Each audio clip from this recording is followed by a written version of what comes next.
നമസ്കാരം. ആദ്യം നോക്കാം പ്രധാന വാർത്തകൾ. ഡൽഹി സ്ഫോടനത്തിൽ പാകിസ്ഥാൻ ഭീകര സംഘടനകളെ കേന്ദ്രീകരിച്ച് അന്വേഷണം.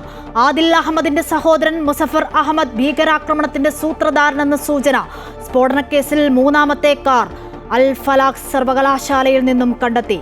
സർവകലാശാലയ്ക്ക് NAC കാരണം കാണിക്കൽ നോട്ടീസ് നൽകി.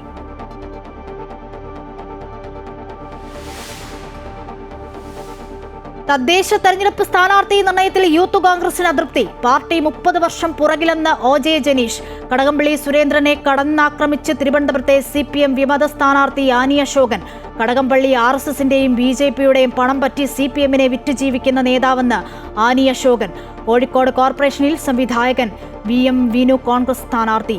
കോട്ടയം തിരുനക്കരയിൽ ലതിക സുഭാഷ് LDF സ്ഥാനാർത്ഥി.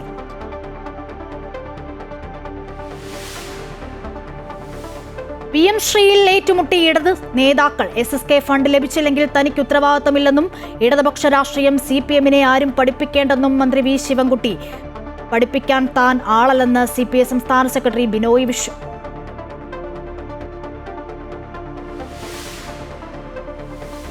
ശബരിമല സ്വർണ്ണക്കൊള്ളക്കേസിൽ ദേവസ്വം ബോർഡ് മുൻ സെക്രട്ടറി S ജയശ്രീയുടെ മുൻകൂർ ജാമ്യാപേക്ഷ തള്ളി പത്തനംതിട്ട കോടതി. അറസ്റ്റ് ഉടനെന്ന് സൂചന. ചോദ്യം ചെയ്യലിന് ഹാജരാകാൻ A പത്മകുമാറിന് വീണ്ടും നോട്ടീസ്.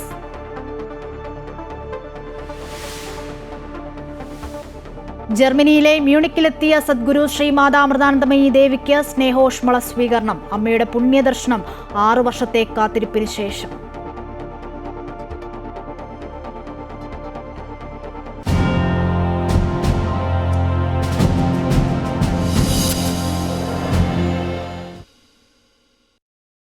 വാർത്തകൾ വിശദമായി നോക്കാം. ഡൽഹി ഭീകരാക്രമണത്തിന്റെ അന്വേഷണം പാകിസ്ഥാൻ സ്വാധീനമുള്ള ഭീകരവാദ സംഘടനകളെ കേന്ദ്രീകരിച്ച്. ആദിൽ അഹമ്മദിന്റെ സഹോദരൻ മുസഫർ അഹമ്മദാണ് ഭീകരാക്രമണത്തിന്റെ സൂത്രധാരനെന്ന് സൂചന. അതിനിടെ സ്ഫോടനത്തിനായി വാങ്ങിയ മൂന്നാമത്തെ കാർ അൽ ഫലാഖ് സർവകലാശാലയിൽ നിന്നും കണ്ടെത്തി. സർവകലാശാലയിൽ ഹരിയാന ബോംബ് സ്ക്വാഡ് പരിശോധന നടത്തി. സർവകലാശാലയ്ക്ക് NAC കാരണം കാണിക്കൽ നോട്ടീസ് നൽകിയിട്ടുണ്ട്.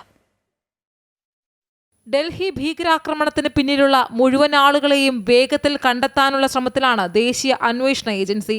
ഉത്തരേന്ത്യൻ സംസ്ഥാനങ്ങൾ കേന്ദ്രീകരിച്ച് വലിയ പരിശോധനയാണ് നടക്കുന്നത്. ഇതിനിടയിലാണ് സ്ഫോടനത്തിന് വേണ്ടി സജ്ജീകരിച്ച മൂന്നാമത്തെ കാർ കണ്ടെത്തിയത്. അൽ ഫലാഖ് സർവകലാശാലയിൽ നിന്നാണ് കണ്ടെത്തിയത്. 32 വാഹനങ്ങൾ വാങ്ങാനായിരുന്നു സംഘത്തിന്റെ പദ്ധതി. ആക്രമണ പരമ്പരയ്ക്ക് തന്നെയാണ് ഡോക്ടർമാരുടെ സംഘം പദ്ധതിയിട്ടിരുന്നത്. ഹരിയാനയിൽ നിന്ന് വൻ സ്ഫോടക ശേഖരം പിടികൂടിയില്ലായിരുന്നുവെങ്കിൽ വലിയ ദുരന്തമായിരുന്നു ഉണ്ടാകേണ്ടിയിരുന്നത്. കൂടുതൽ സ്ഫോടക വസ്തുക്കൾ, കാറുകൾ എന്നിവയെ സംബന്ധിച്ചുള്ള അന്വേഷണം മുന്നോട്ട് പോവുകയാണ്.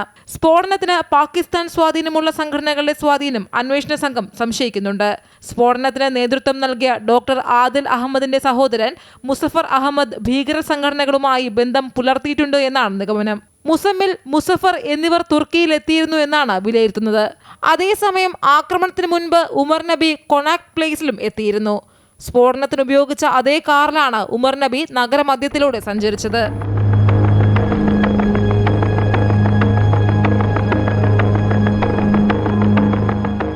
അതേസമയം സർവകലാശാലയ്ക്കെതിരെ അന്വേഷണം ശക്തമായ പശ്ചാത്തലത്തിൽ national assessment and council നടപടിക്കൊരുങ്ങുകയാണ്.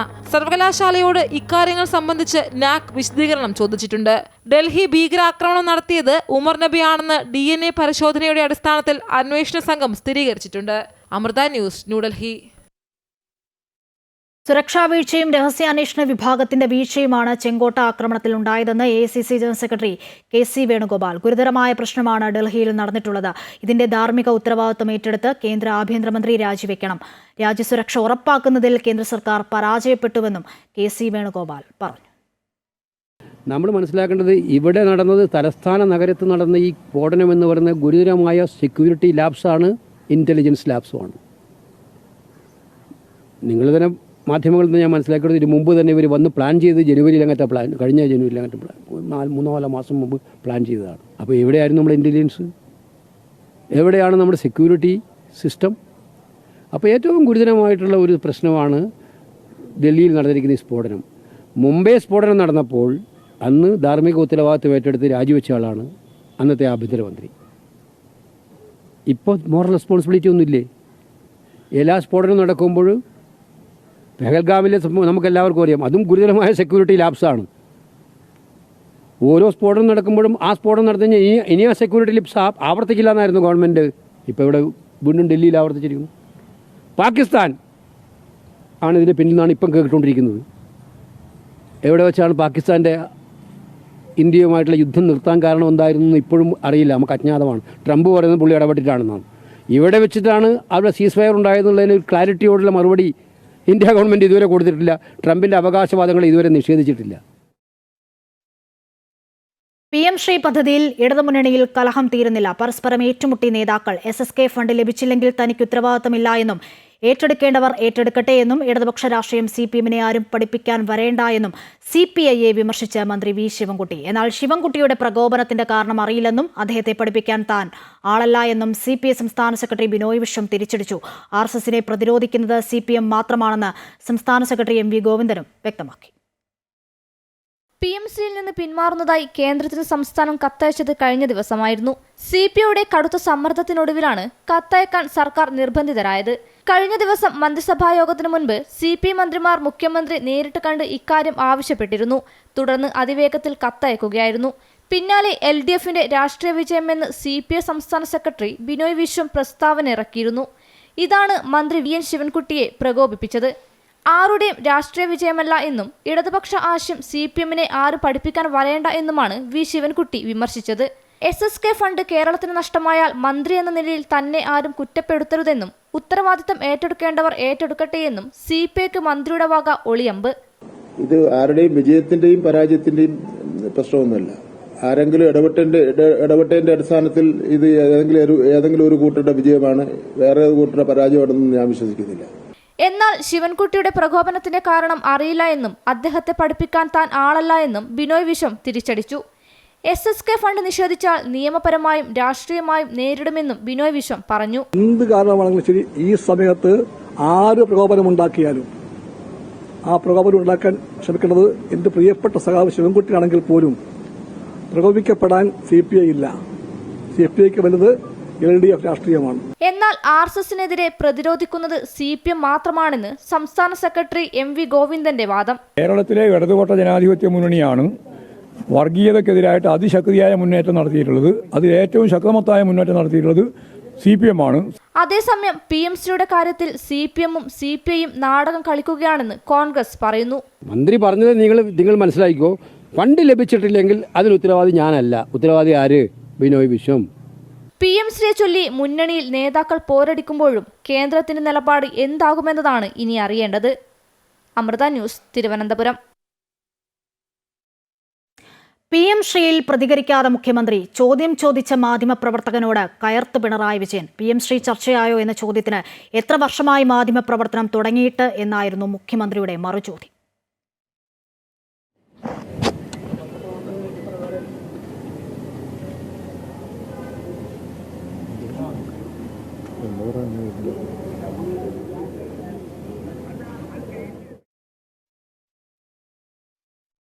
Sabarimala സ്വർണ്ണക്കൊള്ള കേസിൽ ദേവസ്വം ബോർഡ് മുൻ സെക്രട്ടറി S ജയശ്രീയുടെ മുൻകൂർ ജാമ്യ ഹർജി പത്തനംതിട്ട ജില്ലാ സെഷൻസ് കോടതി തള്ളി. ഇതോടെ അറസ്റ്റ് നടപടികളിലേക്ക് കടക്കാനാണ് SITയുടെ നീക്കം. അതേസമയം ചോദ്യം ചെയ്യലിനായി ദേവസ്വം ബോർഡ് മുൻ പ്രസിഡന്റ് A പത്മകുമാറിന് വീണ്ടും നോട്ടീസ് നൽകി.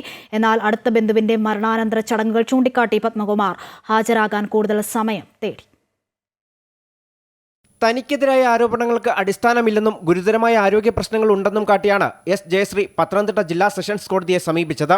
എന്നാൽ ഈ വാദങ്ങൾ അംഗീകരിക്കാഞ്ഞ കോടതി മുൻകൂർ ജാമ്യാപേക്ഷ തള്ളുകയായിരുന്നു. സമാന ഉള്ളടക്കത്തോടെ ഇവർ നൽകിയ ഹർജി നേരത്തെ ഹൈക്കോടതി പരിഗണിച്ചിരുന്നില്ല. ദേവസ്വം ബോർഡ് മുൻ സെക്രട്ടറിയായ ജയശ്രീ പാളികൾ ഉണ്ണികൃഷ്ണൻ പോറ്റിക്ക് കൊടുത്തുവിടാനുള്ള മിനിറ്റ്സിൽ തിരുത്തൽ വരുത്തിയെന്നാണ് അന്വേഷണ സംഘം കണ്ടെത്തിയിട്ടുള്ളത്. സ്വർണം പൊതിഞ്ഞ ചെമ്പുപാളികൾ എന്നതിന് പകരം വെറും ചെമ്പുപാളികൾ ഉണ്ണികൃഷ്ണൻ പോറ്റിക്ക് കൊടുത്തുവിടണമെന്നായിരുന്നു ജയശ്രീ മിനിറ്റ്സിൽ എഴുതിയത്. മുൻകൂർ ജാമ്യ ഹർജി തള്ളിയതോടെ ജയശ്രീയെ ഉടൻ അറസ്റ്റ് ചെയ്യാനാണ് SITയുടെ നീക്കം. കേസിൽ 4ാം പ്രതിയാണ് ഇവർ. അതേസമയം കേസിൽ ദേവസ്വം ബോർഡ് മുൻ പ്രസിഡന്റ് A പത്മകുമാറിനോട് ചോദ്യം ചെയ്യലിന് ഹാജരാവാൻ ആവശ്യപ്പെട്ട് പ്രത്യേക അന്വേഷണ സംഘം വീണ്ടും നോട്ടീസ് അയച്ചു. എന്നാൽ അടുത്ത ബന്ധുവിന്റെ മരണാനന്തര ചടങ്ങുകൾ ചൂണ്ടിക്കാട്ടി പത്മകുമാർ ഹാജരാവാൻ കൂടുതൽ സമയം തേടി. സ്വർണം പൊതിഞ്ഞ കട്ടിളപ്പാളിയെ ചെമ്പ് എന്ന് രേഖപ്പെടുത്തിയതും കേസിലെ 1ാം പ്രതിയായ ഉണ്ണികൃഷ്ണൻ പോറ്റിക്ക് കൊടുത്തുവിട്ടതും ദേവസ്വം മുൻ കമ്മീഷണർ N വാസുവിന്റെ നേതൃത്വത്തിലാണെന്നാണ് SITയുടെ കണ്ടെത്തൽ. ഈ സമയത്ത് ദേവസ്വം ബോർഡ് പ്രസിഡന്റായിരുന്നത് A പത്മകുമാറാണ്. കമ്മീഷണറായിരുന്ന വാസു മുന്നോട്ട് വച്ച ഉത്തരവുകൾ പത്മകുമാർ അംഗീകരിച്ചതായി SITക്ക് തെളിവുകൾ ലഭിച്ചതായാണ് സൂചന. ഇതിനു പിന്നിൽ ഗൂഢാലോചന SIT സംശയിക്കുന്നുണ്ട്. അതിനാലാണ് പത്മകുമാറിനെ ചോദ്യം ചെയ്യാൻ SIT തീരുമാനിച്ചത്. അമൃത ന്യൂസ്, പത്തനംതിട്ട. ശബരിമലയിലെ സ്വർണ്ണക്കൊള്ളയിൽ കൂടുതൽ CPMകാർക്ക് പങ്കുണ്ടെന്ന് മുൻ കേന്ദ്രമന്ത്രി V. മുരളീധരൻ. CPMന്റെ ഏത് തീരുമാനവും നടപ്പിലാക്കുന്ന ആളാണ് അറസ്റ്റിലായ വാസുവെന്നും വാസു ഒറ്റയ്ക്കല്ല ഇതൊക്കെ ചെയ്തതെന്നും മുരളീധരൻ പറഞ്ഞു. CPM നേതാക്കളിലേക്ക് അന്വേഷണം എത്തുമെന്ന ഭയമാണ് പലരുടെയും അറസ്റ്റ് വൈകാൻ കാരണമെന്നും V. മുരളീധരൻ കുറ്റപ്പെടുത്തി. വാസു ഒറ്റയ്ക്ക് ഇതൊന്നും ചെയ്തതാണ് എന്ന് മാർക്സിസ്റ്റ് പാർട്ടി അറിയുന്ന ആരും പറയില്ല. വാസു ചെയ്യുന്നുണ്ടെങ്കിൽ വാസുവിൻ്റെ തൊട്ടുമുകളിലുള്ള ദേവസ്വം മന്ത്രിയുടെ അറിവും പങ്കാളിത്തവും ഇല്ലാതെ നടക്കില്ല. അന്നത്തെ ദേവസ്വം മന്ത്രി കടകംപള്ളി സുരേന്ദ്രൻ അതിൽ പങ്കിട്ട് എന്നുള്ള കാര്യം എല്ലാവരും അംഗീകരിക്കുന്ന ഒരു കാര്യമാണ്. ഉദ്യോഗസ്ഥന്മാരെ ആദ്യം അറസ്റ്റ് ചെയ്തു. മുരാരി ബാബുവിനെയും ബാക്കി ആളുകളെയൊക്കെ, പോറ്റിയെയും അറസ്റ്റ് ചെയ്തു. 6ാം പ്രതിയെയും 5ാം പ്രതിയെയും അറസ്റ്റ് ചെയ്തതിന് ശേഷം 3ാം പ്രതിയെ അറസ്റ്റ് ചെയ്യാൻ ഇത്രയും വൈകിച്ചത് തന്നെ 3ാം പ്രതിയെ തൊട്ട് കഴിഞ്ഞാൽ അത് 3ാം പ്രതിയിൽ മാത്രം അവസാനിക്കില്ല. ഈ സർക്കാരിന് നേതൃത്വം നൽകുന്ന ദേവസ്വം വകുപ്പ് കൈകാര്യം ചെയ്യുന്നവരായിട്ടുള്ള CPMന്റെ നേതാക്കന്മാരിലേക്കടക്കം ഈ അന്വേഷണം എത്തും എന്ന് ഭയന്നതുകൊണ്ട് അത് കഴിയുന്നത്ര വൈകിപ്പിക്കാനുള്ള ശ്രമമാണ് സർക്കാർ നടത്തിയത്.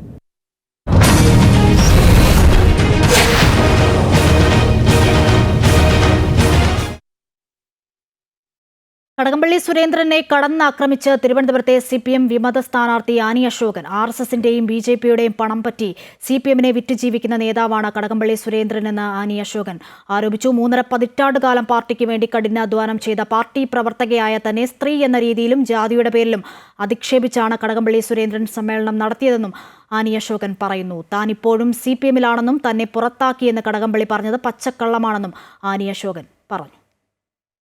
ഞാൻ ശരിക്കും അധികാരമോഹം കൊണ്ടല്ല, എന്നോടുള്ള അവഗണന, ഒരു അടിസ്ഥാന ജനവിഭാഗത്തിൽ നിന്നും വളർന്നു വന്ന ഒരു സ്ത്രീയായിട്ടുള്ള എന്നോട് കാണിക്കുന്ന അതിക്രൂരവും പൈശാചികവുമായിട്ടുള്ള അവഗണനയുടെ ഭാഗമായിട്ടാണ് ഇന്ന് ഞാൻ അദ്ദേഹത്തിൻ്റെ വാർത്താ സമ്മേളനത്തെ കണ്ടത്. പക്ഷേ യഥാർത്ഥത്തിൽ ഒരു പാർട്ടി സ്നേഹി ആയതുകൊണ്ടും പാർട്ടിയിൽ വിശ്വാസമുള്ളതുകൊണ്ടും ഈ സ്റ്റേറ്റിനെ നയിക്കുന്ന ഒരു നല്ല ഭരണം കാഴ്ചവെക്കുന്ന നമ്മുടെ ബഹുമാനായിട്ട് മുഖ്യമന്ത്രിയോടുള്ള അതിരറ്റ് ബഹുമാനം, അതേപോലെ തന്നെ ഇവിടുത്തെ CPM നേതൃത്വത്തോടും ഞാൻ നെഞ്ചിലേറ്റ പാർട്ടി ആയതുകൊണ്ട് ഇന്നലെ വരെ ഇന്നും ഞാൻ കൊണ്ടു നടക്കുന്ന ഒരു പാർട്ടി നിലയിൽ അദ്ദേഹത്തിൻ്റെ ഇത്ര നല്ല മുഖം നിറഞ്ഞ കാപഠ്യം നിറഞ്ഞ ഇത്തരത്തിലുള്ള എന്നോടുള്ള ഒരു സ്ത്രീ എന്നുള്ള പരിഗണന പോലും കാണിക്കാതെ എന്നെ അധികാരമോഹിയായിട്ട് ചിത്രീകരിച്ചിട്ടുള്ള CPMന്റെ കുപ്പായമണിഞ്ഞ തനി BJPക്കാരനാണ് അയാൾ. അവിടുത്തെ വാർഡ് മെമ്പറായിട്ടുള്ള ചെമ്പഴന്തി ഇപ്പോഴത്തെ നിലവിലെ കൗൺസിലറായിട്ടുള്ള ഉദയനുമായിട്ട് അയാൾക്ക് വോട്ട് കച്ചവടം BJPയായിട്ട് വോട്ട് ഡീലും, അതുമാത്രമല്ല അയാൾക്ക് റിയൽ എസ്റ്റേറ്റ് ബന്ധമുണ്ട്. ഇല്ലീഗലായിട്ടുള്ള ഒട്ടനവധി ബന്ധങ്ങൾ ഇയാൾക്കുണ്ട്. ഇയാളാണ് യഥാർത്ഥ അധികാരമോഹി. വരാനിരിക്കുന്ന തദ്ദേശ തെരഞ്ഞെടുപ്പിനായുള്ള സ്ഥാനാർത്ഥി നിർണയത്തിൽ യൂത്ത് കോൺഗ്രസിന് കടുത്ത അതൃപ്തി. പട്ടിക സമർപ്പിച്ചിട്ടും വേണ്ട രീതിയിൽ പരിഗണന ലഭിച്ചില്ലെന്നും സംസ്ഥാന അധ്യക്ഷൻ OJ ജനീഷ് വിമർശിച്ചു. സ്ഥാനാർത്ഥി നിർണയത്തിൽ പാർട്ടി 30 വർഷം പിന്നിലാണ്. വരും ദിവസങ്ങളിൽ പ്രശ്നപരിഹാരമുണ്ടാകുമെന്നാണ് പ്രതീക്ഷയെന്നും അദ്ദേഹം പറഞ്ഞു. യൂത്ത് കോൺഗ്രസിൻ്റെ ഒരു പ്രാതിനിധ്യം ഞങ്ങളുടെ യൂത്ത് പഞ്ചായത്ത് എന്ന കൺവെൻഷനിലൊക്കെ നടന്ന സമയത്ത് ഇത്ര ശതമാനം സീറ്റ് എന്ന രീതിയിലല്ല ആവശ്യപ്പെട്ടിട്ടുണ്ടായിരുന്നത്. അതിന് പകരം അത് യൂത്ത് കോൺഗ്രസിന് പ്രാതിനിധ്യം വിജയസാധ്യതയുള്ള സീറ്റുകളിലും അതോടൊപ്പം തന്നെ വെല്ലുവിളിയുള്ള സീറ്റുകളിലും ഒരുപോലെ പരിഗണിക്കണം എന്നുള്ളതാണ് ഞങ്ങളെല്ലാവരും ആവശ്യപ്പെട്ടത്. പക്ഷേ അത് കിട്ടി എന്ന അഭിപ്രായം സ്വാഭാവികമായിട്ട് ഇപ്പോഴത്തെ ഘട്ടത്തിൽ എനിക്കില്ല, ഉണ്ട് എന്ന് ഞാൻ അവകാശപ്പെടുന്നുമില്ല. ഒരു 10 വർഷക്കാലത്തിനപ്പുറത്തേക്കുള്ള പാർട്ടിയെ കാണണമെന്നുള്ളതിനെ സംബന്ധിച്ചിട്ടാണ്. പക്ഷേ ദൗർഭാഗ്യവശാൽ സ്ഥാനാർത്ഥി നിർണ്ണയത്തിൽ 30 വർഷം പുറകിൽ തന്നെ പാർട്ടി നിൽക്കുന്നു എന്നുള്ളൊരു പരാതി യൂത്ത് കോൺഗ്രസ് സഹപ്രവർത്തകരുടെ ഭാഗത്തു നിന്ന് നിരന്തരമായിട്ടുണ്ടാകുന്നു. ഇപ്പോൾ കഴിഞ്ഞ 2 ദിവസങ്ങളിലായി അത്തരമൊരു സമ്മർദ്ദം സംസ്ഥാന യൂത്ത് കോൺഗ്രസ് കമ്മിറ്റിയെ സംബന്ധിച്ച് യൂത്ത് കോൺഗ്രസിൻ്റെ സഹപ്രവർത്തകരുടെ ഭാഗത്തു നിന്നുണ്ട്. അത് ഞാൻ നിഷേധിക്കുന്നില്ല. പലയിടങ്ങളിലായിട്ട് പിന്നെ നിങ്ങൾ നേരത്തെ ചോദിച്ച പോലെ പലയിടങ്ങളിലായിട്ട് ആ പരാതികൾ ഉയർന്നു വരുന്നുണ്ടെന്നുള്ള കാര്യം യാഥാർത്ഥ്യമാണ്. അതിനെ സംബന്ധിച്ച് പാർട്ടി നേതൃത്വത്തോട് വളരെ ഗൗരവകരമായി തന്നെ സംസാരിച്ചിട്ടുണ്ട്. അവരത് ഇനിയുള്ള കാര്യങ്ങളുൾപ്പെടെ അത് പരിഹരിക്കുമെന്നുള്ളതാണ് ഞങ്ങൾ പ്രതീക്ഷിക്കുന്നത്. തിരുവനന്തപുരം ജില്ലാ പഞ്ചായത്ത് തെരഞ്ഞെടുപ്പിലേക്കുള്ള LDF സ്ഥാനാർത്ഥികളെ പ്രഖ്യാപിച്ചു. ആകെയുള്ള 28 ഡിവിഷനുകളിൽ 21 സീറ്റിൽ CPM മത്സരിക്കും. 4 സീറ്റിൽ CPIയും, ഓരോ സീറ്റുകളിൽ ജനതാദൾ എസും RJDയും കേരള കോൺഗ്രസ് എമ്മും മത്സരിക്കും. ജില്ലാ പഞ്ചായത്ത് പ്രസിഡന്റ് സ്ഥാനം വനിതയ്ക്കാണ്. 12 വാർഡുകളിൽ വനിതാ സംവരണമാണുള്ളത്. 2 വാർഡുകളിൽ പട്ടികജാതി വനിതാ സംവരണവും 1 വാർഡിൽ പട്ടികജാതി സംവരണവുമാണ്. ജില്ലാ പഞ്ചായത്ത് തെരഞ്ഞെടുപ്പിലെ ഏറ്റവും പ്രായം കുറഞ്ഞ സ്ഥാനാർത്ഥിയാണ് കിളിമാനൂർ ജില്ലാ പഞ്ചായത്ത് ഡിവിഷനെ പ്രതിനിധീകരിക്കുന്ന ഫാത്തിമ ഹിസാന. CPIM 21 സീറ്റുകളിലാണ് മത്സരിക്കുന്നത്. CPI 4 സീറ്റുകളിലാണ് മത്സരിക്കുന്നത്. ജനതാദൾ എസ് 1 സീറ്റിലാണ് മത്സരിക്കുന്നത്. RJD 1 സീറ്റിലാണ് മത്സരിക്കുന്നത്. കേരള കോൺഗ്രസ് എം 1 സീറ്റിലാണ് മത്സരിക്കുന്നത്. അങ്ങനെ 8 സീറ്റുകളിൽ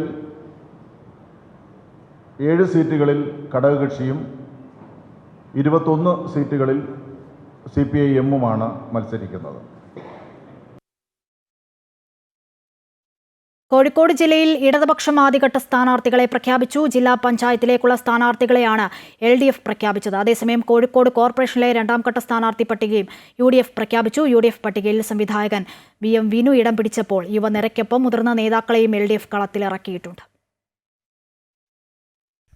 തദ്ദേശ തെരഞ്ഞെടുപ്പിന്റെ തീയതി വരുന്നതിന് മുൻപ് തന്നെ കോൺഗ്രസ് സ്ഥാനാർത്ഥികളെ പ്രഖ്യാപിച്ച് മുന്നോട്ടു പോയിരുന്നു. കോഴിക്കോട് കോർപ്പറേഷനിലേക്കുള്ള 2ാം ഘട്ട സ്ഥാനാർത്ഥി പട്ടികയാണ് ഇന്ന് കോൺഗ്രസ് പുറത്തുവിട്ടത്. 15 സ്ഥാനാർത്ഥികളാണ് 2ാം ഘട്ട പട്ടികയിലുള്ളത്.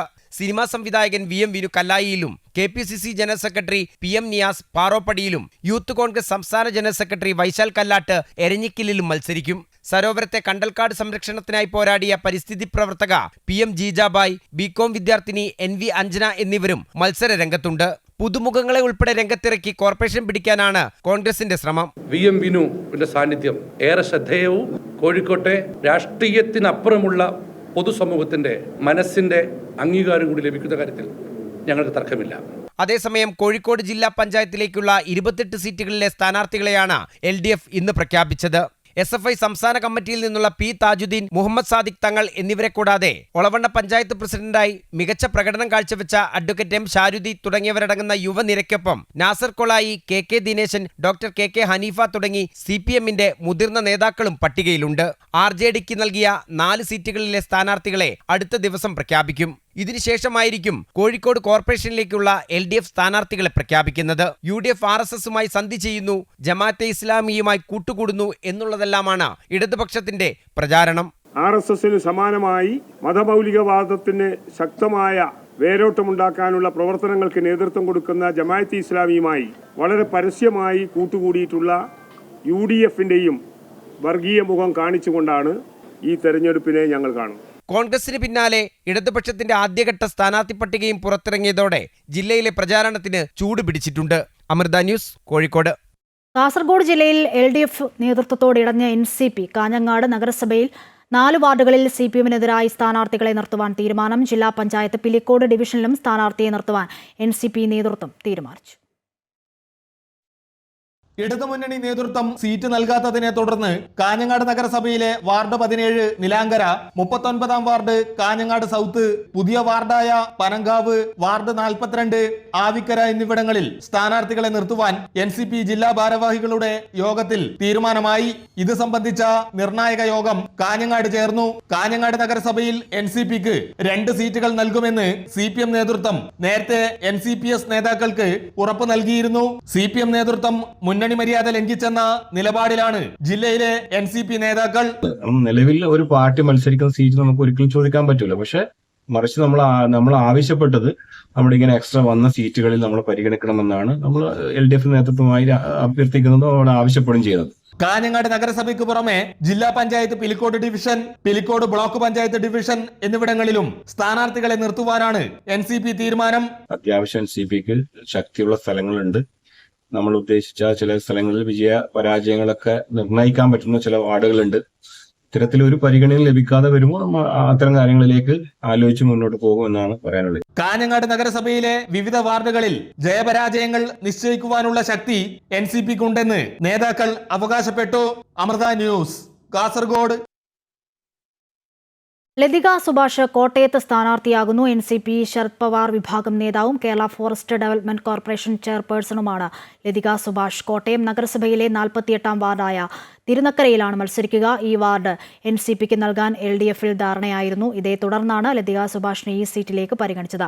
മഹിളാ കോൺഗ്രസ് സംസ്ഥാന അധ്യക്ഷയായിരുന്ന ലതിക സുഭാഷ് കഴിഞ്ഞ നിയമസഭാ തെരഞ്ഞെടുപ്പിൽ സീറ്റ് നിഷേധിക്കപ്പെട്ടതോടെയാണ് കോൺഗ്രസ് വിട്ട് NCPയിലെത്തിയത്. മലമ്പുഴയിൽ VS അച്യുതാനന്ദനെതിരെ UDF സ്ഥാനാർത്ഥിയായും ഏറ്റുമാനൂരിൽ സ്വതന്ത്ര സ്ഥാനാർത്ഥിയായും ലതിക സുഭാഷ് നിയമസഭയിലേക്ക് മത്സരിച്ചിട്ടുണ്ട്. നഗരത്തിലെ വികസന പ്രവർത്തനങ്ങൾ ചൂണ്ടിക്കാട്ടി പത്തനംതിട്ട മുനിസിപ്പാലിറ്റി ഭരണം നിലനിർത്താനാകുമെന്ന പ്രതീക്ഷയിലാണ് LDF.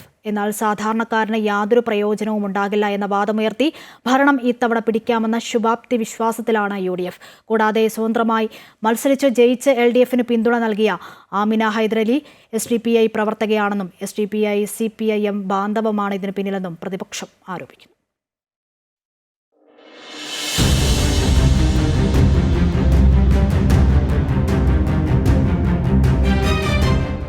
സൗന്ദര്യവൽക്കരണം ഉൾപ്പെടെ പത്തനംതിട്ട നഗരത്തിന്റെ മുഖച്ഛായ മാറ്റിമറിച്ച വികസന പ്രവർത്തനങ്ങളാണ് ഇടതുപക്ഷ ഭരണസമിതിയുടെ കാലയളവിൽ ഉണ്ടായിട്ടുള്ളതെന്നും ഈ വികസന നേട്ടങ്ങൾ വരുന്ന തദ്ദേശ തിരഞ്ഞെടുപ്പിൽ അനുകൂലമാകുമെന്നുമുള്ള പ്രതീക്ഷയിലാണ് നഗരസഭാ chairman advocate T. Zakir Hussain.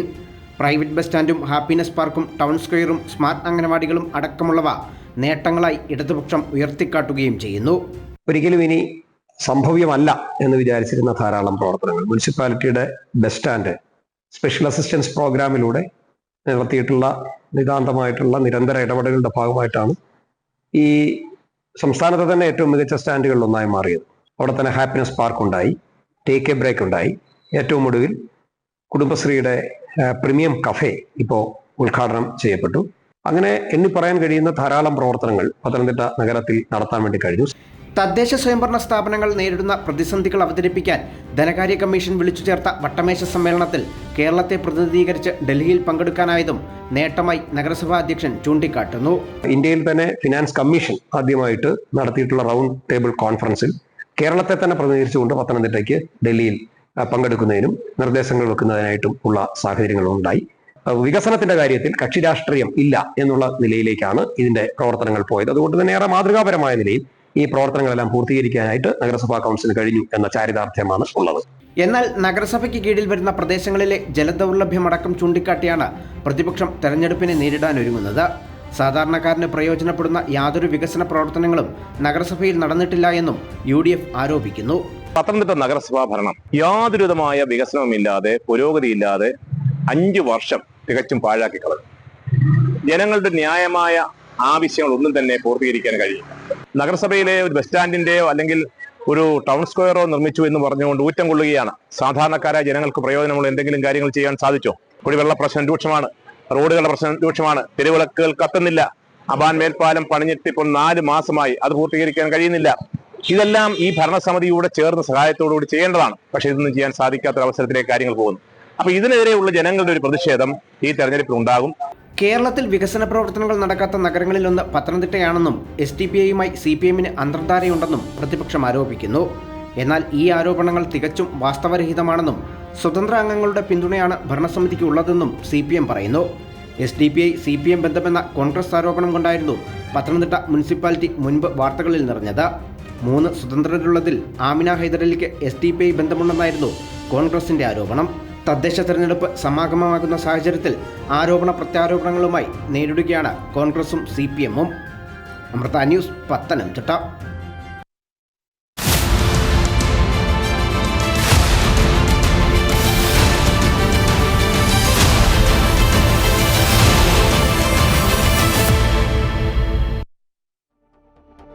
നാല് പതിറ്റാണ്ടോളം ഇടതുമുന്നണി ഭരിച്ച ഗ്രാമപഞ്ചായത്തായിരുന്നു വട്ടംകുളം. എന്നാൽ കഴിഞ്ഞ തവണ ഇടത് ആധിപത്യം അവസാനിപ്പിച്ച് UDF ഭരണം പിടിച്ചെടുത്തു. ആധിപത്യം തിരിച്ചുപിടിക്കാൻ ഇടതുമുന്നണിയും പഞ്ചായത്ത് നിലനിർത്താൻ UDFും കഴിഞ്ഞ തവണ നേടിയ 2 സീറ്റിൽ നിന്നും ഭരണം ലക്ഷ്യമാക്കുന്ന BJPയും കളത്തിൽ ഇറങ്ങുമ്പോൾ ആവേശ പോരാട്ടത്തിനാകും വട്ടംകുളം സാക്ഷ്യം വഹിക്കുക. ഒരു കാലത്ത് CPM-ന്റെ ഉറച്ച കോട്ടയായിരുന്നു വട്ടംകുളം ഗ്രാമപഞ്ചായത്ത്. 40 വർഷത്തോളം നീണ്ട തുടർ ഭരണത്തിന് ശേഷം കഴിഞ്ഞ തവണ UDF വട്ടംകുളം പിടിച്ചെടുത്തു. കഴിഞ്ഞ തവണ ആകെ ഉണ്ടായിരുന്ന 19 സീറ്റിൽ 9 സീറ്റ് UDF-ഉം 8 സീറ്റ് LDF-ഉം നേടിയപ്പോൾ ചരിത്രത്തിലാദ്യമായി 2 സീറ്റ് BJP നേടി. ഇതിനിടെ CPM മെമ്പർ മരണപ്പെട്ടതിനെ തുടർന്ന് നടന്ന ഉപതെരഞ്ഞെടുപ്പിൽ CPM വിമതൻ സ്വതന്ത്രനായി മത്സരിച്ച് UDF-ന് പിന്തുണ നൽകി.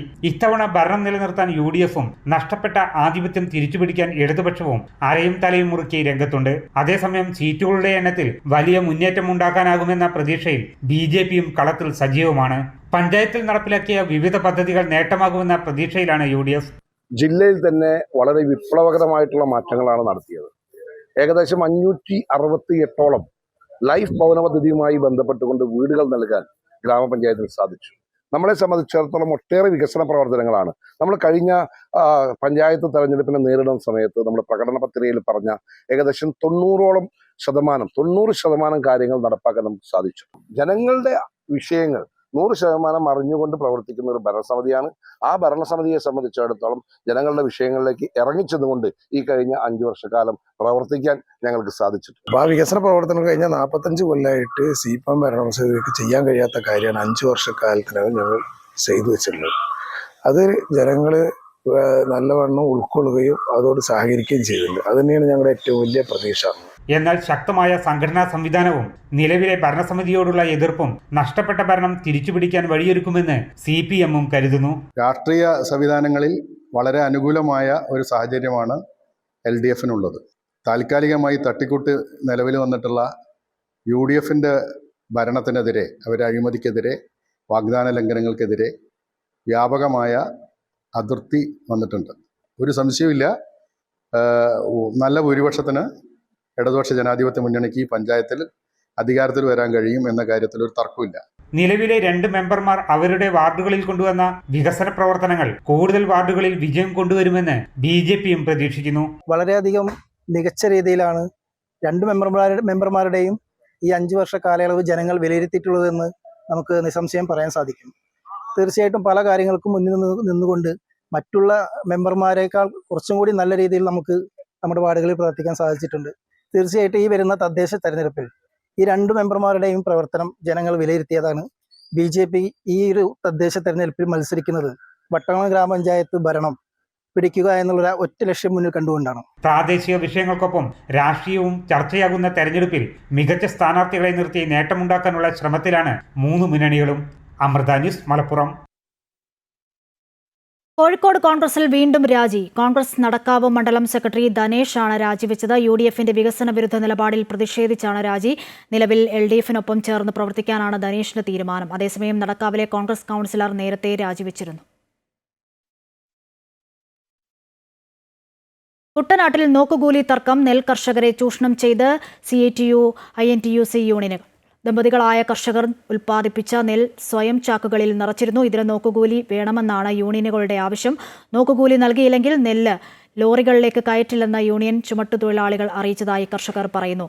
60 കിൻഡൽ നെല്ല് മാത്രമാണ് ദമ്പതികൾ ഉൽപ്പാദിപ്പിച്ചിരുന്നത്. ലേബർ ഓഫീസർ ഇടപെട്ടിട്ടും വിഷയത്തിൽ പരിഹാരമായില്ല.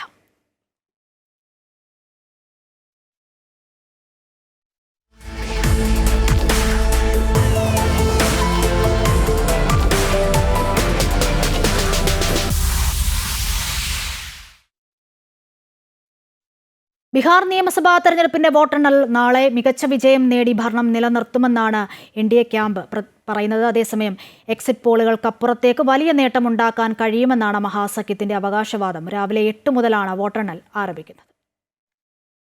243 മണ്ഡലങ്ങളിൽ വീറും വാശിയുമേറിയ പോരാട്ടമായിരുന്നു ബീഹാറിൽ. സംസ്ഥാന ദേശീയ രാഷ്ട്രീയം ചർച്ചയാക്കി. വികസനവും തൊഴിലില്ലായ്മയും മഹാസഖ്യം ചർച്ചയാക്കിയപ്പോൾ കഴിഞ്ഞ കാലങ്ങളെ അപേക്ഷിച്ച് മുന്നോട്ടു പോകുന്ന ബീഹാറിനെയാണ് NDA ജനങ്ങൾക്ക് മുന്നിൽ അവതരിപ്പിച്ചത്. ഇതിൽ എന്തൊക്കെ ജനങ്ങൾ ഏറ്റെടുത്തു എന്നുള്ളതാണ് നാളെ അറിയാൻ കഴിയുക. എക്സിറ്റ് പോൾ ഫലങ്ങളിലുള്ള മുൻതൂക്കത്തിന്റെ ആത്മവിശ്വാസത്തിൽ കൂടിയാണ് JDU-വും BJP-യും മുന്നോട്ടു പോകുന്നത്. അതേസമയം എക്സിറ്റ് പോളുകളെ തള്ളിയ മഹാസഖ്യം അധികാരം പിടിക്കുമെന്ന് ആവർത്തിക്കുന്നു. NDAയ്ക്ക് ഭൂരിപക്ഷം പറയുന്ന എക്സിറ്റ് പോളുകളിൽ പക്ഷേ ഏറ്റവും വലിയ ഒറ്റകക്ഷി RJD-യാണ്. മുഖ്യമന്ത്രി സ്ഥാനത്തേക്ക് കൂടുതൽ ആളുകൾ പിന്തുണയ്ക്കുന്നത് തേജസ്വി യാദവിനെയുമാണ്. വോട്ടിംഗ് ശതമാനത്തിൽ വലിയ വർധനവാണ് 2020-നെ അപേക്ഷിച്ചുണ്ടായിട്ടുള്ളത്. 66% പോളിംഗ് ആണ് ഇത്തവണ രേഖപ്പെടുത്തിയിട്ടുള്ളത്. കഴിഞ്ഞ തവണ ഇത് 57%. ബീഹാറിൽ മുൻപ് ഓരോ ഘട്ടത്തിലും പോളിംഗ് വ്യത്യാസം വരുമ്പോൾ ഭരണകക്ഷി താഴത്തേക്ക് പോകുന്നതാണ് ചരിത്രം. 5% പോളിംഗ് വർദ്ധിക്കുമ്പോൾ ഭരണപക്ഷത്തിന് അനുകൂലമായിട്ടല്ല കാര്യങ്ങൾ സംഭവിച്ചിട്ടുള്ളത്. ആ ആശങ്ക ഒഴിച്ചു നിർത്തിയാൽ NDA ക്യാമ്പ് വലിയ ആത്മവിശ്വാസം പ്രകടിപ്പിക്കുന്നു. രാവിലെ 8 മണി മുതൽ വോട്ടെണ്ണൽ ആരംഭിക്കും. കനത്ത സുരക്ഷയാണ് സംസ്ഥാനത്താകെ ഒരുക്കിയിട്ടുള്ളത്. 38 ജില്ലകളിലെ 46 കേന്ദ്രങ്ങളിലാണ് വോട്ടെണ്ണൽ നടക്കുക. സംസ്ഥാന പോലീസ് വിഭാഗങ്ങൾക്ക് പുറമെ കേന്ദ്രസേനയുടെ സായുധ വിഭാഗവും മുഴുവൻ സമയ സുരക്ഷയ്ക്കായി ബീഹാറിലുണ്ട്. 3 തലത്തിലുള്ള സുരക്ഷാ സംവിധാനമാണ് ഒരുക്കിയിട്ടുള്ളത്. അമൃത ന്യൂസ്, ന്യൂഡൽഹി. ബീഹാറിൽ തങ്ങൾക്ക് കിട്ടിയ റിപ്പോർട്ട് വിജയ സൂചന നൽകുന്നതാണെന്ന് ACC general secretary KC Venugopal MP. നാളെ ഫലം വരുമ്പോൾ എല്ലാം മനസ്സിലാകും. എക്സിറ്റ് പോളുകൾ ഹരിയാനയിൽ എങ്ങനെയായിരുന്നുവെന്നും KC വേണുഗോപാൽ ചോദിച്ചു. എന്തായാലും നാളെ യഥാർത്ഥ ഫലം വരുമല്ലോ. എക്സിറ്റ് പോൾ ഫലങ്ങൾ ഹരിയാനയിൽ എങ്ങനെയായിരുന്നു വന്നത്, അതുപോലെയാണ് അവിടുത്തെ റിസൾട്ട് വന്നത്. അപ്പോൾ എന്തായാലും ഞങ്ങളുടെ ഫീൽഡിൽ നിന്ന് കിട്ടുന്ന റിപ്പോർട്ടുകൾ വിജയ സൂചന നൽകുന്നത് തന്നെയാണ്. അതാണ് ഞങ്ങൾക്ക് മനസ്സിലാക്കാൻ കഴിഞ്ഞത്. ഇനി എന്തായാലും നാളെ റിസൾട്ട് വരുമല്ലോ. തീവ്ര വോട്ടർ പട്ടിക പരിഷ്കരണത്തിൽ സുപ്രീം കോടതിയെ സമീപിക്കാൻ സംസ്ഥാന സർക്കാരിനോട് ഹൈക്കോടതി. SIR കേസുകൾ പരിഗണിക്കുന്നത് സുപ്രീം കോടതിയെന്നും ഹൈക്കോടതി വ്യക്തമാക്കി. സർക്കാരിന്റെ ഹർജിയിൽ അടിയന്തര സ്റ്റേ ഇല്ല. സംസ്ഥാനം എന്തുകൊണ്ട് സുപ്രീം കോടതിയെ സമീപിക്കുന്നില്ലെന്ന് ആരാഞ്ഞ ഹൈക്കോടതി ഹർജിയിൽ നാളെ ഉത്തരവ് പറയും. വോട്ടർ പട്ടിക തീവ്ര പരിഷ്കരണം നിർത്തിവെക്കണമെന്നാവശ്യപ്പെട്ടാണ് സംസ്ഥാന സർക്കാർ ഹൈക്കോടതിയെ സമീപിച്ചത്. വോട്ടർ പട്ടിക തീവ്ര പരിഷ്കരണം ഉദ്യോഗസ്ഥ ക്ഷാമത്തിന് കാരണമാകുന്നുവെന്നാണ് സർക്കാരിന്റെ വാദം. തദ്ദേശ തെരഞ്ഞെടുപ്പ് നടക്കുന്ന സമയത്ത് SIR നടപ്പിലാക്കുന്നത് കുബുദ്ധിയെന്ന് AICC general secretary KC Venugopal. ആളുകളുടെ ശ്രദ്ധ തിരിക്കാൻ വേണ്ടിയാണിപ്പോൾ SIR നടപ്പിലാക്കാൻ ശ്രമിക്കുന്നത്. തങ്ങൾക്ക് ഇഷ്ടമില്ലാത്തവരെ ഒഴിവാക്കാനും ഇഷ്ടമുള്ളവരെ ചേർക്കാനും BJP നടത്തുന്ന നീക്കമാണിത്. ബീഹാറിൽ ഉൾപ്പെടെ തെരഞ്ഞെടുപ്പ് ക്രമക്കേടുകൾ ഉണ്ട്. ഇത്തരം കാര്യങ്ങൾക്ക് കൂട്ടുനിൽക്കുന്ന ഉദ്യോഗസ്ഥർ അതിന്റെ ഫലം അനുഭവിക്കേണ്ടി വരുമെന്നും അദ്ദേഹം പ്രതികരിച്ചു. അല്ല, അത് സത്യത്തിൽ SIR എന്ന് പറയുന്നത് ജനാധിപത്യത്തിൻ്റെ ഏറ്റവും വലിയ ധ്വംസനാണ് നടക്കുന്നത്. നിങ്ങൾ മനസ്സിലാക്കേണ്ട കാര്യം, എനിക്ക് അത്ഭുതപ്പെടുന്നൊരു കാര്യം ഇതാണ്. ഞാൻ പലവട്ടം നിങ്ങളോട് പറഞ്ഞു, അത് ആരും ഹൈലൈറ്റ് ചെയ്യുന്നില്ല. ഇലക്ഷൻ കമ്മീഷൻ എല്ലാ കാലത്തും തീരുമാനങ്ങൾ എടുക്കുന്നത് രാഷ്ട്രീയ പാർട്ടികളുമായി ചർച്ച ചെയ്തിട്ടാണ്. എല്ലാവരും അംഗീകരിക്കണമെന്നില്ല, പക്ഷേ അതിനകത്തൊരു ഭൂരിപക്ഷത്തിൻ്റെ സമവായം ഉണ്ടാക്കിയിട്ടാണ് തിരഞ്ഞെടുപ്പ് കമ്മീഷൻ ഏത് പരിഷ്കാരങ്ങളും മുന്നോട്ട് കൊണ്ടുപോകുക. ഇത്തരം ഒരു കാര്യം ചെയ്യുമ്പോൾ കേരളത്തിൽ തദ്ദേശ ഭരണ തിരഞ്ഞെടുപ്പ് നടക്കുകയാണ്. ഇപ്പോൾ എല്ലാവരും അതിൻ്റെ തിരക്കിലാണല്ലോ. നോമിനേഷൻ കൊടുക്കൽ എല്ലാ പാർട്ടികളും അതിൻ്റെ തിരക്കിലാണ്, ഇൻക്ലൂഡിങ് BJP. നോമിനേഷൻ കൊടുക്കൽ, അതുപോലെ തന്നെ അതിൽ വിഡ്രോവൽ, ക്യാമ്പയിന്. 9-ാം തീയതി വരെ ഇതിനകത്ത് ക്യാമ്പയിൻ നടക്കുകയാണ്. 9-ാം തീയതി ഇലക്ഷനുള്ള ദിവസമാണ് BLOമാരുടെ ഈ ഭവന സന്ദർശനം നടത്തിയിട്ട് ഇത് വെരിഫൈ ചെയ്യുന്നതിൻ്റെ ലാസ്റ്റ് ഡേറ്റ്. എന്തൊരു കുബുദ്ധിയാണിത്.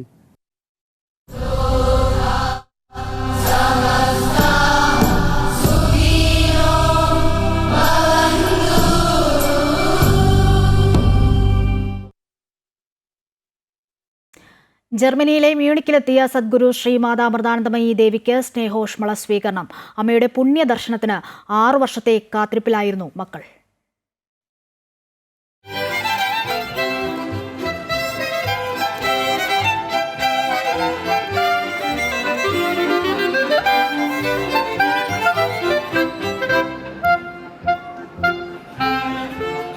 ഫ്രാൻസിലെ ഷാർട്രയിൽ 3 ദിവസത്തെ സന്ദർശനത്തിനു ശേഷമായിരുന്നു അമ്മ മ്യൂണിക്കിൽ എത്തിയത്.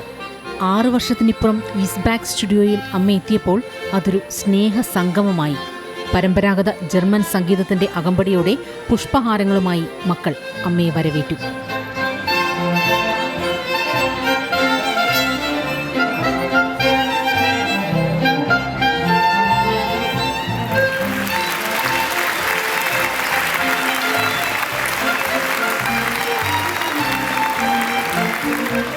സംഗീതാത്മകമായി ജയ് ജയ്മ എന്ന ഏവരും ഒരേ സ്വരത്തിൽ ഏറ്റുചൊല്ലിയപ്പോൾ അത് വികാരനിർഭരമായ മുഹൂർത്തമായി.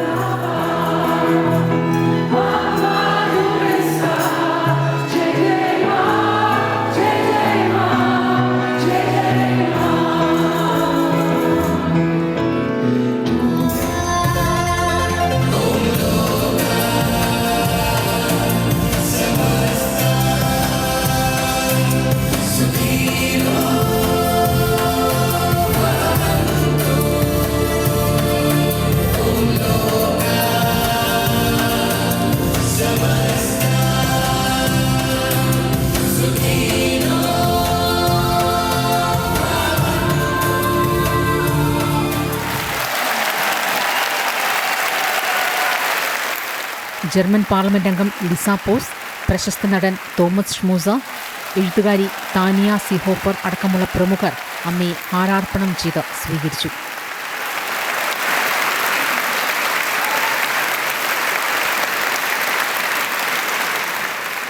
മനുഷ്യ മനസ്സുകൾക്കിടയിൽ സ്നേഹത്തിന്റെ പാലങ്ങൾ പണിയുന്ന ഒരു മഹത് വ്യക്തിത്വമെന്നാണ് ജർമ്മൻ പാർലമെന്റ് അംഗം ലിസ പോസ് അമ്മയെ വിശേഷിപ്പിച്ചത്. സ്നേഹത്തിലൂടെ എന്തൊക്കെ സാധ്യമാക്കാൻ കഴിയുമെന്നതിന്റെ പ്രതീകമാണ് അമ്മയെന്നും ലിസ പോസ് പറഞ്ഞു. കാരുണ്യവും മനുഷ്യത്വവുമാണ് മനുഷ്യൻ എന്ന വർഗത്തിന്റെ ഏറ്റവും വലിയ ശക്തിയെന്ന് അമ്മ കാണിച്ചു തരുന്നുവെന്നും അവർ കൂട്ടിച്ചേർത്തു. Zu einem Symbol, Wege für und Wege in die Zukunft zu beschreiben, statt sich in der Vergangenheit zu grämen. Manche sagen ja heutzutage, Empathie sei eine Schwäche. Aber sie zeigen uns, Empathie, Menschlichkeit ist eine Stärke, ist die größte Stärke, die wir Menschen haben. പിന്നീട് അമ്മയുടെ ദിവ്യസാന്നിധ്യത്തിൽ ഭജന, സത്സംഗം, ധ്യാനം, തുടർന്ന് ദർശനവും. കാരുണ്യത്തിന്റെയും സ്നേഹത്തിന്റെയും സന്ദേശം പകർന്ന അമ്മ ലോകസമാധാനത്തിനും ഐക്യത്തിനും വേണ്ടി പ്രത്യേക ആത്മപൂജയും നടത്തി.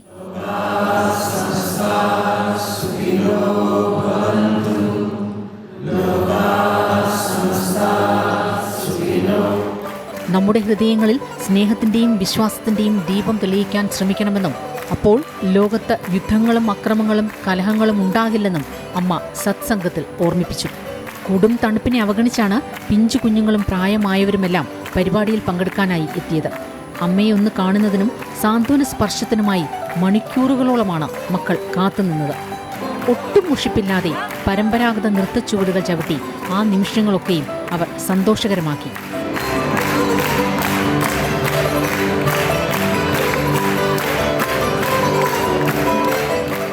ഒടുവിൽ അമ്മയ്ക്കരികിലെത്തിയപ്പോൾ സ്നേഹത്തിന്റെയും പ്രതീക്ഷയുടെയും വിശ്വാസത്തിന്റെയും ആനന്ദ കണ്ണീർ ചൊരിഞ്ഞ് അവർ അമ്മയെന്ന സാന്ത്വന സ്പർശത്തിലലിഞ്ഞു.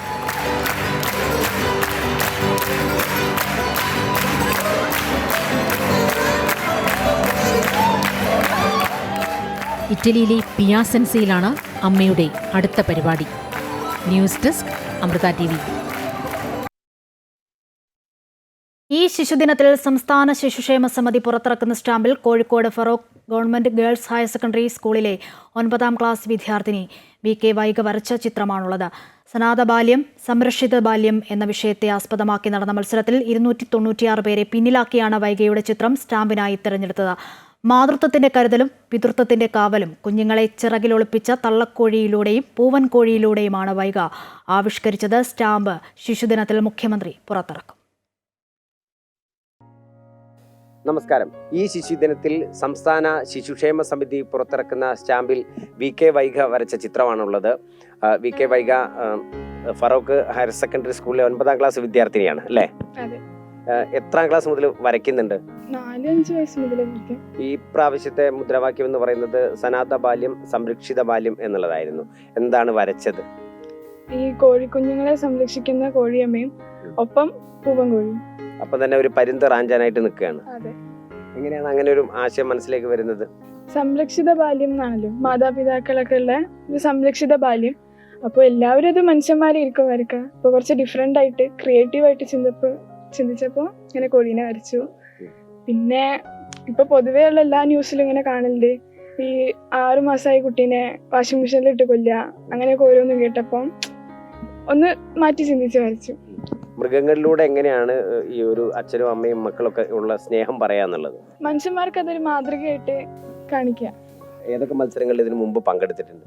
വനശ്രീന്റെ എനർജി കൺസർവേഷൻ, പിന്നെ ശുചിത്വ മിഷൻ, പിന്നെ കലോത്സവങ്ങള്. ചെറുപ്പം മുതലേ വരയ്ക്കാൻ ഇഷ്ടമാണ്? അച്ഛൻ വരയ്ക്കും? അതെ.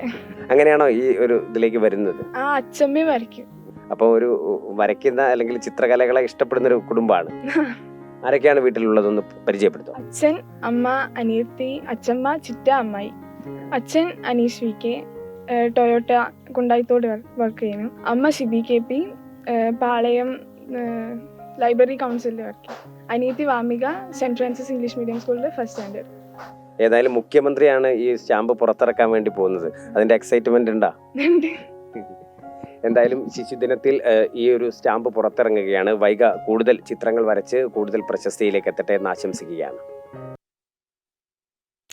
കോഴിക്കോട് സ്വകാര്യ ബസ്സുകളുടെ മത്സരയോട്ടം കാരണം പൊറുതിമുട്ടി ജനങ്ങൾ. സമയക്രമത്തെ ചൊല്ലി ബസ് ഡ്രൈവർ നടത്തിയ പരാക്രമത്തിൽ യാത്രക്കാരിക്ക് പരിക്കേറ്റു. റെയിൽവേ 2ാം ഗേറ്റിന് സമീപമാണ് സംഭവം. കല്ലുകൊണ്ട് ബസിന്റെ ചില്ല് തകർത്തപ്പോൾ മുൻ സീറ്റിലെ യാത്രക്കാരിയുടെ കണ്ണിനാണ് പരിക്കേറ്റത്. ഡ്രൈവറെ പോലീസ് കസ്റ്റഡിയിലെടുത്തു.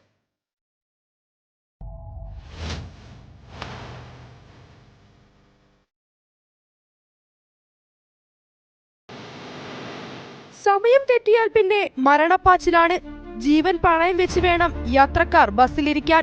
ബസ്സുകളുടെ മത്സരയോട്ടം തടയാൻ അധികൃതർക്കും കഴിയുന്നില്ല. ഈ മത്സരയോട്ടം കാരണം കഴിഞ്ഞ കുറച്ചു മാസത്തിനിടെ നിരവധി പേർക്കാണ് കോഴിക്കോട് ജീവൻ നഷ്ടമായത്. സമയം തെറ്റുമ്പോൾ ബസ് ജീവനക്കാർ തമ്മിലുണ്ടാകുന്ന സംഘർഷത്തിൽ യാത്രക്കാർക്ക് പരിക്കേൽക്കുന്നതും നിത്യസംഭവമാണ്. റെയിൽവേ 2ാം ഗേറ്റിന് സമീപത്ത് വെച്ച് സമയക്രമത്തെ ചൊല്ലി ബസ് ഡ്രൈവർ നടത്തിയ പരാക്രമത്തിൽ യാത്രക്കാരിയുടെ കണ്ണിനാണ് പരിക്കേറ്റത്. വെള്ളിമാടുകുന്ന് മൂഴിക്കൽ ഭാഗത്തേക്ക് പോവുകയായിരുന്ന സ്വകാര്യ ബസ്സിലെ ഡ്രൈവറാണ് അതിക്രമം നടത്തിയത്. മെഡിക്കൽ കോളേജ് ഭാഗത്തേക്ക് പോവുകയായിരുന്ന ബസ്സിനെ ക്രോസ് ചെയ്ത് വെച്ച് മുൻവശത്തെ ചില്ല് കല്ലുകൊണ്ട് എറിഞ്ഞു തകർക്കുകയായിരുന്നു. ബസിന്റെ സമയത്തെ ചൊല്ലി റെയിൽവേ സ്റ്റേഷൻ പരിസരം മുതൽ ബസ്സിലെ ഡ്രൈവർമാർ തമ്മിൽ പ്രശ്നമുണ്ടായിരുന്നുവെന്ന് യാത്രക്കാരിയായ വിദ്യാർത്ഥി പറഞ്ഞു. 10:10-10:09 പ്രശ്നം കൊണ്ട് ഡ്രൈവർ തമ്മിലുള്ള ഇതിലേക്കുള്ളത് നമ്മളെ മേത്തേക്കാണ് ഒരാക്കിയത്. ഒരു കല്ലെടുത്ത് വന്നിട്ട് നമ്മൾ വിചാരിച്ചത് ആ കല്ല് ആ ടയറിനടെ വെക്കാനാണ്. പക്ഷെ നേരെ എടുത്ത് മുന്നിലേക്ക് ഒരു പെണ്ണിനെ മേത്തേക്കാരനെ ആ കുട്ടീനെ കണ്ണിലേക്ക് എന്താഴ്ച ഹോസ്പിറ്റലിലേക്ക് കൊണ്ടുപോയിക്കണേ. സംഭവത്തിൽ ഡ്രൈവറെ പോലീസ് കസ്റ്റഡിയിലെടുത്തു. ഇത്തരം അപകടങ്ങൾ നിത്യസംഭവമാകുമ്പോൾ ബസ്സിൽ കയറാൻ പോലും ഭയപ്പെടുകയാണ് ജനങ്ങൾ. അമൃത ന്യൂസ്, കോഴിക്കോട്.